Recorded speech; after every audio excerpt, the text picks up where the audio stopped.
Part A. Directions. In Part A, you will hear short conversations between two people. After each conversation, you will hear a question about the conversation. The conversations and questions will not be repeated.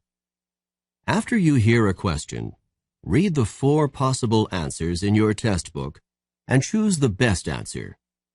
Then, on your answer sheet, find the number of the question and fill in the space that corresponds to the letter of the answer you have chosen. Listen to an example. On the recording, you will hear, "That exam was just awful." "Oh, it could have been worse." "What does the woman mean?"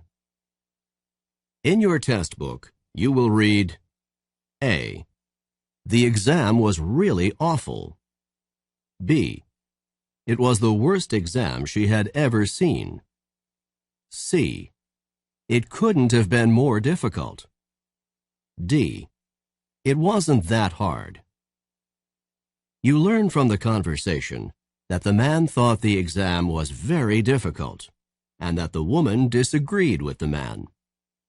The best answer to the question, "What does the woman mean?" is D. It wasn't that hard. Therefore, the correct choice is D. Now we will begin Part A with the first conversation. Number 1. Were you able to do the last problem in the math assignment? No, it was too hard for me. What does the man mean?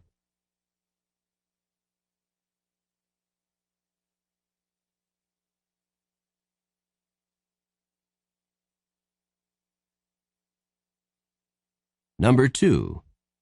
You don't seem really happy with your exam results. Well, I didn't fail, but I also didn't pass by much. What does the man mean?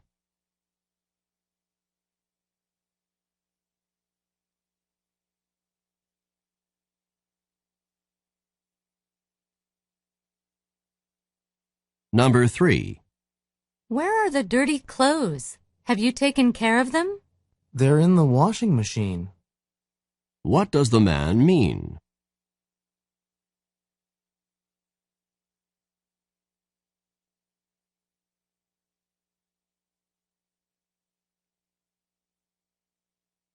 Number 4. When do you think we should leave on our trip? If we leave on Tuesday, we won't have very much time for a visit. Why not leave on Monday instead of Tuesday? What does the woman suggest?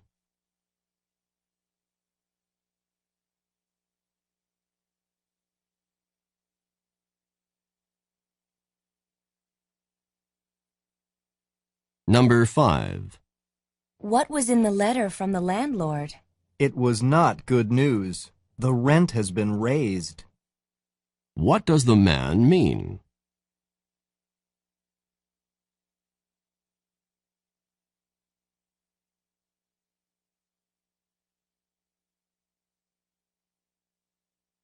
Number 6. I've had to work way too many hours for the last 2 weeks. Your efforts have not been unappreciated. What does the woman mean?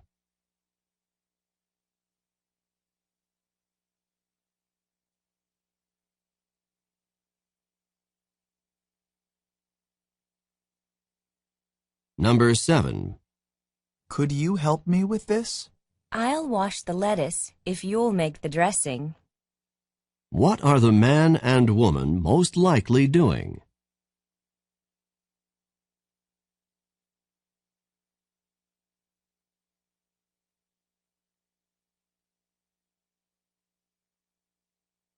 Number 8. Is Jack going with us to the restaurant tonight? I was unable to convince him to go with us. What does the woman mean?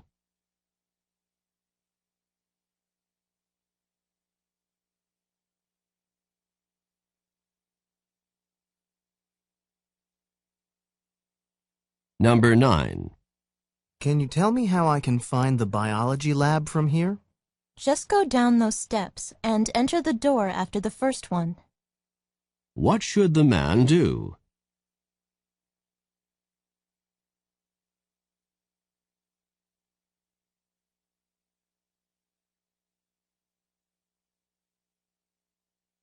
Number 10. Is Professor Nash a good lecturer? He doesn't speak very loudly, but otherwise he's great. What does the woman say about Professor Nash?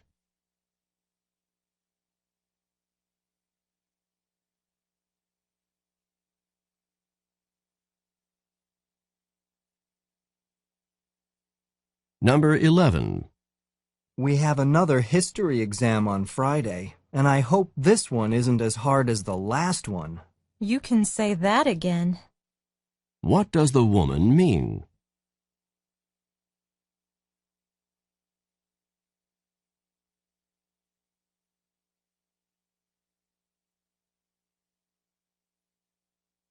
Number 12. Is the room ready for the conference? I don't think it's been set up. What does the man say about the room?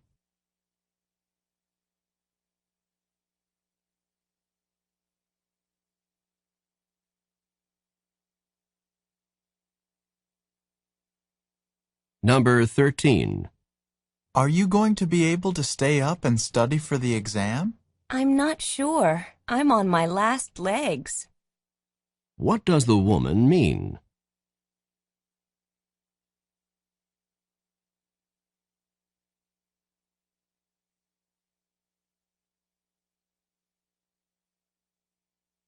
Number 14. What did you think of the guest speaker? I was fascinated by his ideas.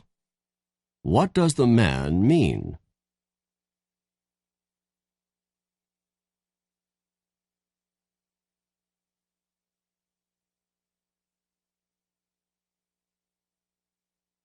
Number 15.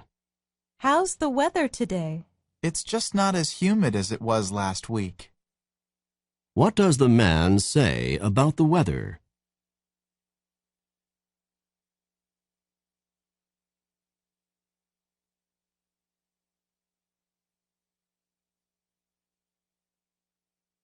Number 16.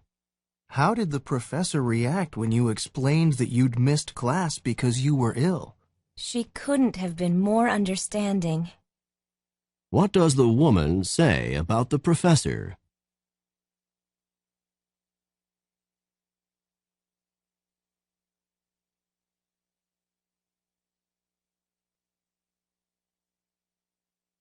Number 17. That was some air show. The skydivers pulled off some incredible feats. I thought so too. I just couldn't believe what I saw. What does the woman mean?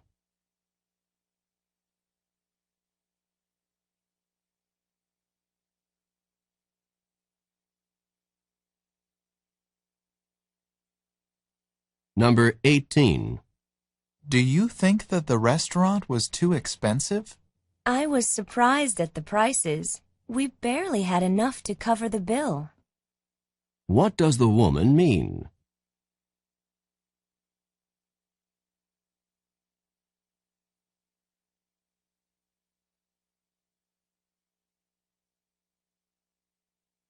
Number 19. Are you going to be taking microbiology this semester? I wish I could put off taking it for another semester, but I can't. What does the man imply?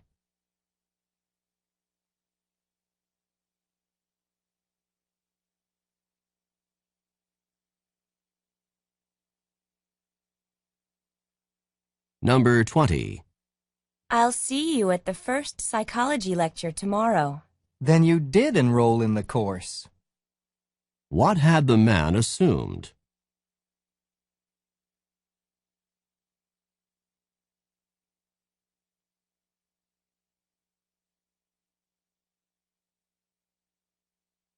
Number 21.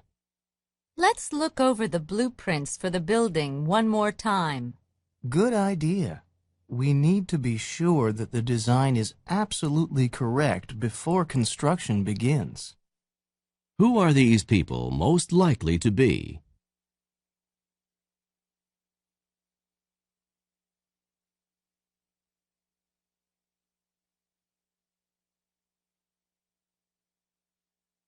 Number 22.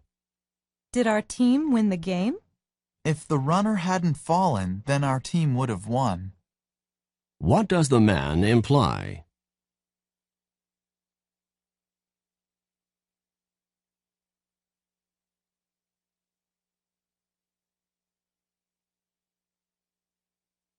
Number 23. That exam's going to be really difficult, and we have a lot of work to prepare for it. Let's get going on it now. What does the woman suggest?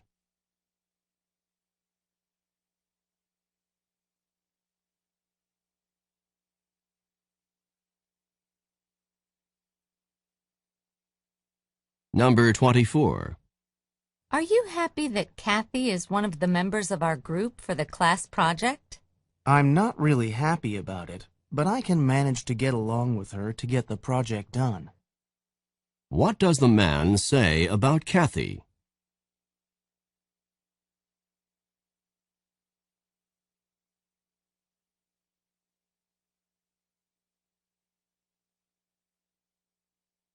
Number 25.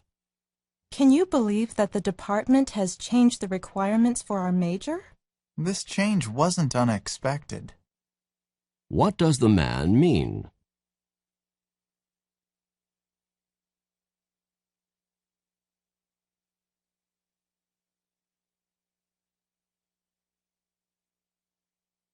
Number 26. I'm not sure if we should try to buy a house in a few years or keep on renting. We'll cross that bridge when we come to it. What does the woman mean?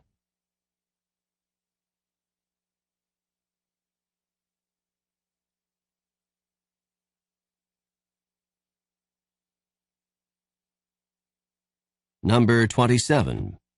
Did you enjoy the sightseeing trip that you took last week? It couldn't have been more perfect in any way. What does the woman mean?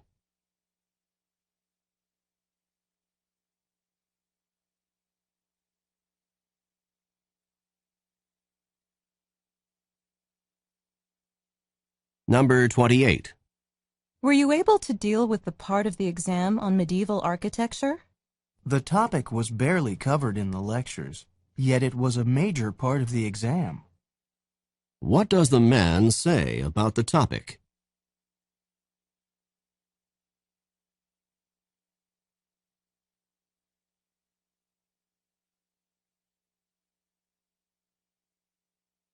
Number 29.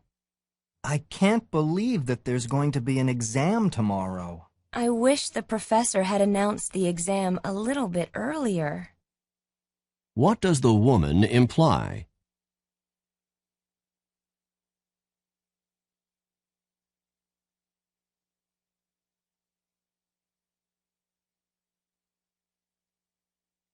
Number 30.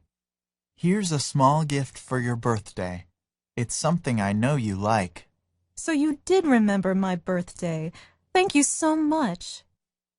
What had the woman assumed?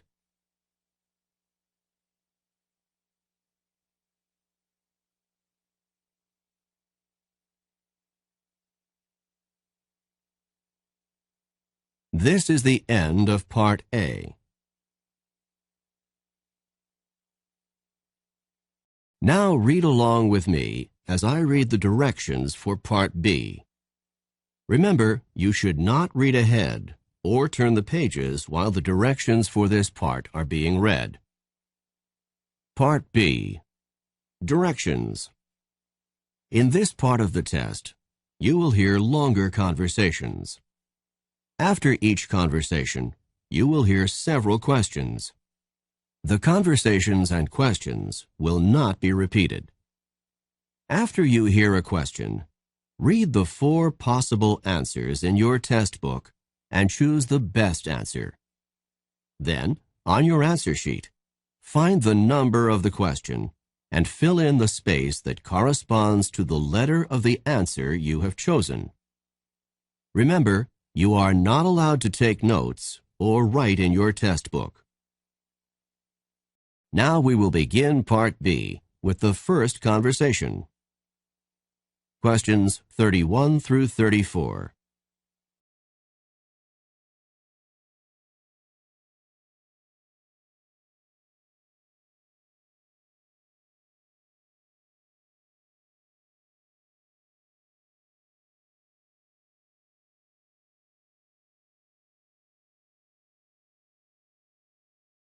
Listen to a conversation between two students. Dora, could you please give me some help? With what? I kept putting off my History 101 paper, and it's due next week. If you want to pass the course, you've got to write that paper. I know. I thought that since you're a history major, you could help me come up with a topic for my paper. History 101 is about American history. You could write about the Revolutionary War, or the Civil War, or World War I.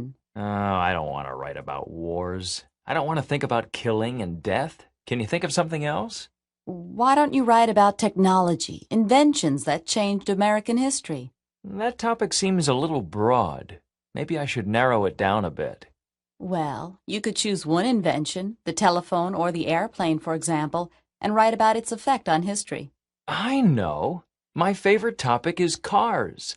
I'll write about the invention of the automobile and its effect on American history. That sounds like a good topic for you. Now, you'd better get busy. You only have 1 week. Number 31. What does the man ask the woman to do?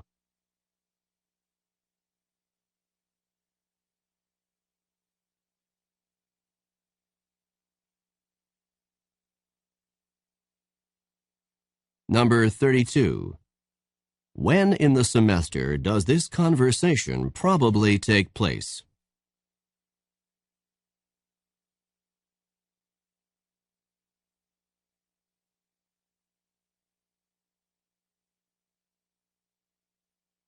Number 33. Why won't the man choose technology as a topic?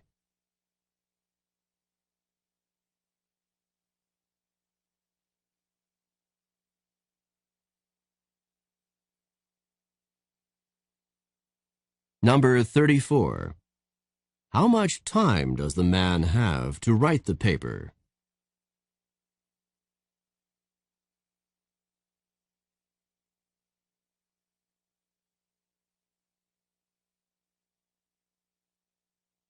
Questions 35 through 38.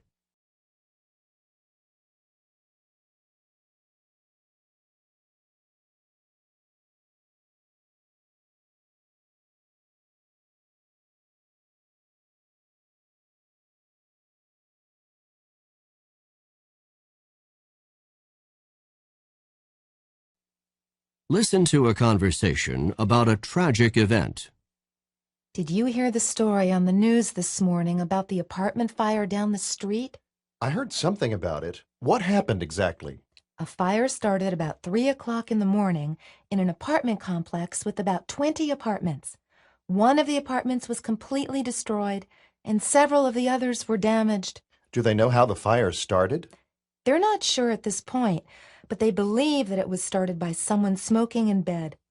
It's a shame that one careless person can cause so much trauma for others, not to mention the thousands and thousands of dollars of damage. Even more serious than the damage to property is the harm to the apartment's occupants. I hear that several residents were rushed to the hospital, but at least none of them died. It's all so frightening. Do you know of anything I can do to keep this from happening to me? I guess the best thing to protect yourself is to make sure that you have a smoke alarm and a fire extinguisher in good working condition. The smoke alarm will give you an early warning that a fire has started, so you can call the fire department. If it is a small fire, maybe you can use the fire extinguisher to help put out the fire before the fire trucks arrive. That's good advice. I think I'll go home and check my smoke alarm. Number 35. What is the topic of this conversation?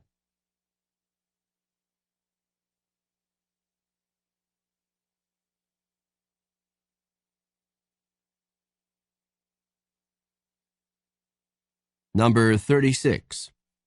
According to the woman, how extensively were the apartments damaged?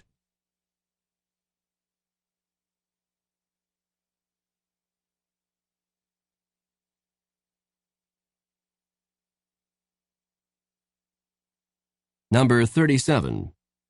What did the man say about some of the apartment residents?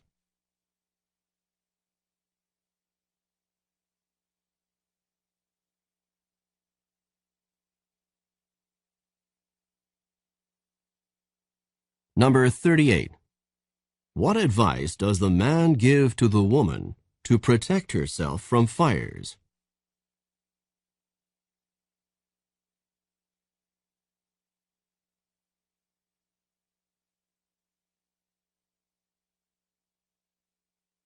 This is the end of Part B. Part C. Directions. In this part of the test, you will hear several talks. After each talk, you will hear some questions. The talks and questions will not be repeated. After you hear a question, read the 4 possible answers in your test book and choose the best answer. Then, on your answer sheet, find the number of the question and fill in the space that corresponds to the letter of the answer you have chosen. Here is an example. On the recording, you will hear, listen to an instructor talk to his class about painting. Artist Grant Wood was a guiding force in the school of painting known as American Regionalist, a style reflecting the distinctive characteristics of art from rural areas of the United States. Wood began drawing animals on the family farm at the age of 3, and when he was 38, one of his paintings received a remarkable amount of public notice and acclaim. This painting, called American Gothic, is a starkly simple depiction of a serious couple staring directly out at the viewer. Now listen to a sample question. What style of painting is known as American Regionalist? In your test book, you will read A. Art from America's inner cities. B. Art from the central region of the U.S. C. Art from various urban areas in the U.S.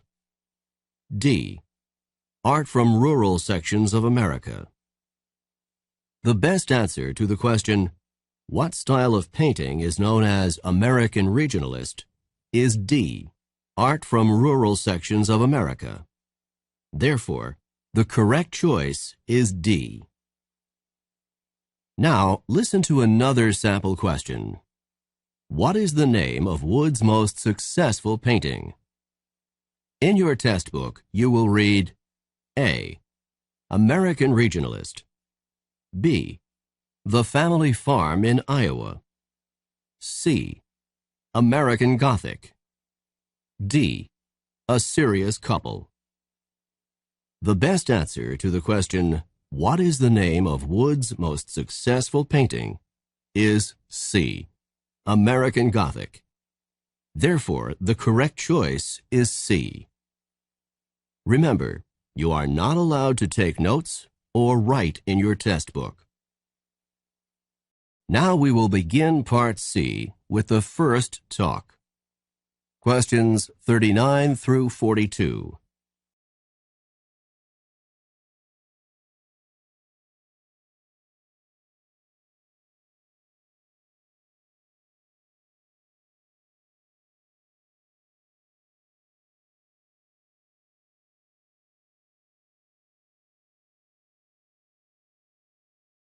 Listen to a talk to university students.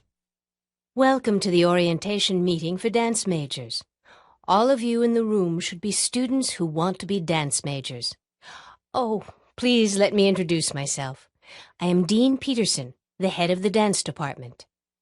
If you are majoring in dance, the most important decision you have to make is which degree you will get. Let me explain. There are 2 possible degrees for dance majors, and the programs are quite different. One is geared toward performance, and one is not. The first possible major in dance is the Bachelor of Performance Arts. This is a performance-oriented degree. It is intended for students who wish to pursue a professional performance career in dance or in choreography. The second possible major in dance is the Bachelor of Arts Studies.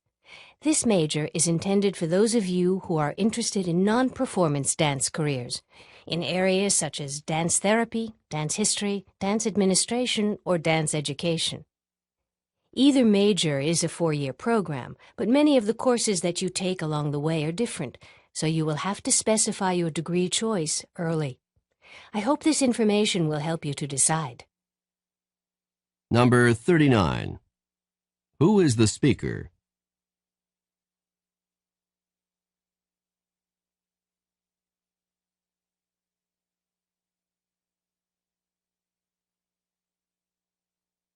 Number 40.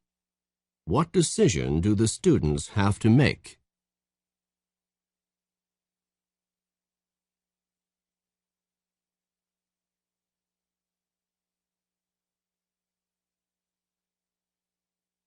Number 41. A dance major with a Bachelor of Performance Arts degree might be interested in which area of work?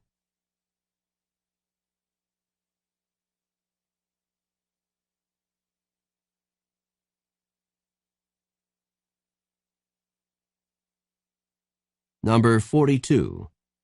What is true about the dance degrees discussed in the talk?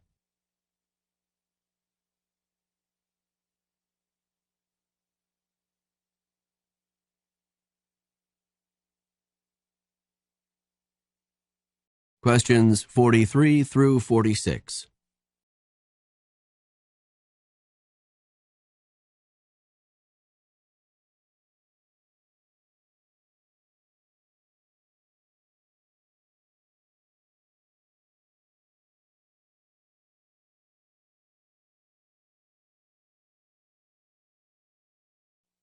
Listen to a talk about Cajun country. Now that we're all on the bus, I'd like to tell you a little bit about what we're going to be seeing today. The area that we're visiting is called Cajun country. The Cajuns are descended from the Acadians, French settlers who came from the Acadia region of present-day Canada. They came in the 18th century during the French and Indian War, when they were driven from Acadia by the British. They settled in southern Louisiana in the areas around New Orleans. They brought their French culture with them, and today approximately 250,000 people in Louisiana still speak French as a result. We'll be driving by some sugar plantations and alligator farms, and then we'll be stopping at Avery Island.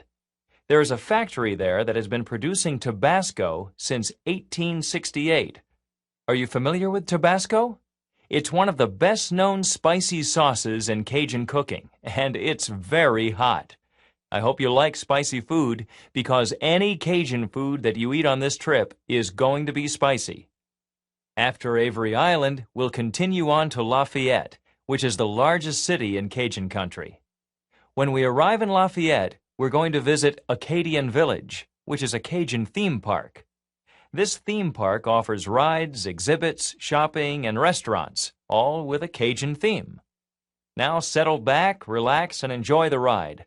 I'll point out the interesting sights as we come to them. Number 43. Who is the speaker?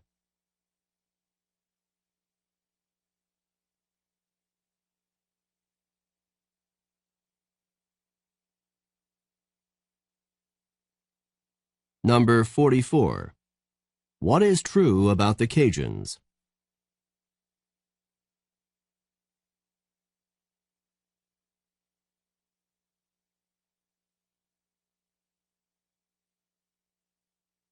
Number 45.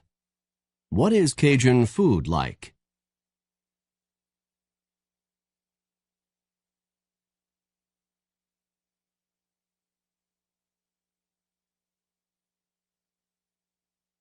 Number 46. What will probably happen next?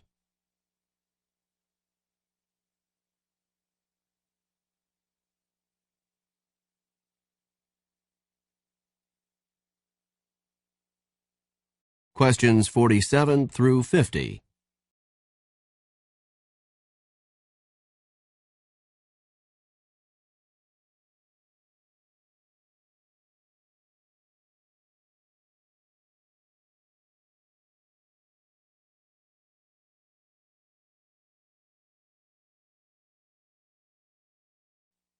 Listen to a lecture given in a college course. The development of the radio into a worldwide force occurred relatively quickly. In 1920, only 19 years after Marconi sent the first wireless signal across the Atlantic, the world's first radio station was established in Pittsburgh, Pennsylvania, and by 1923, nationwide broadcasting was possible in the United States. Radio broadcasting was initially totally uncontrolled, and each of the dozens of existing stations broadcasted its programs whenever and on whatever wavelength it wanted. The result for listeners, as you can imagine, was often a garbled mess. This confused situation in radio broadcasting lasted until the Federal Communications Commission, which is often referred to as the FCC, was created in 1930 by the United States government. The initial purpose of the FCC was to regulate radio broadcasting. Each station was assigned a wavelength for its broadcasts to minimize interference from other radio stations. Number 47. What is the topic of this talk?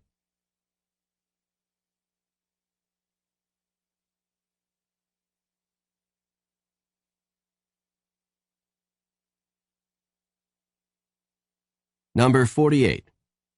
This lecture would probably be given in which course?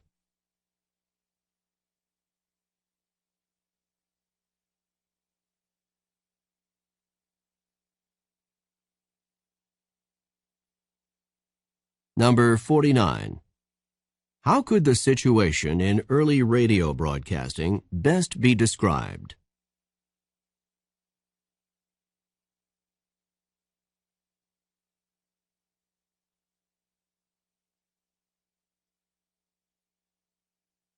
Number 50. What do the initials FCC stand for?